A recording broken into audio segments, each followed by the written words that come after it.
we issued out a global integrity report. The research took place prior to COVID, and then we updated it post-COVID. And a significant number felt that there was some tolerance of misconduct for high performers. When we talk about what it means to, operate with integrity and ethics, I would extend that further to be, well, what does that mean in this evolving digital world? It's not just about protecting against the external threats from a security perspective, but how do you make sure that your intentions from a business process that you're now increasingly leveraging digital to accomplish actually match the reality of those?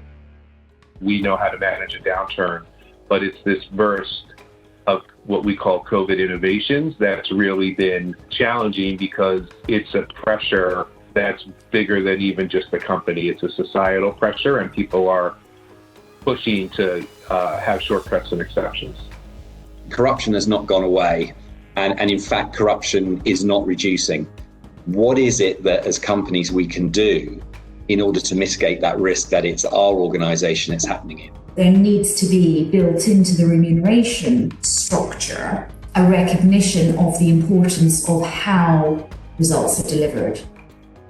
Our research does clearly show that the higher and the more senior an employee is, the more likely or more at risk they are to act unethically. We really have the perfect storm. Entrepreneurs are under pressure in order to secure business and market share.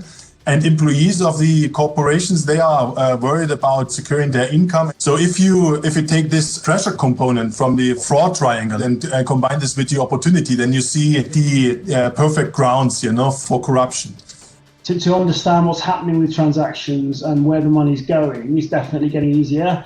People need to understand that they are being watched and that there are consequences of their actions if they try and bypass the controls. We see cases in the news, in the papers, word of mouth being spread around, but no actual conviction from appearances, right? And once people start to see the consequences being realized for corrupt behavior, then we'll start to see a change.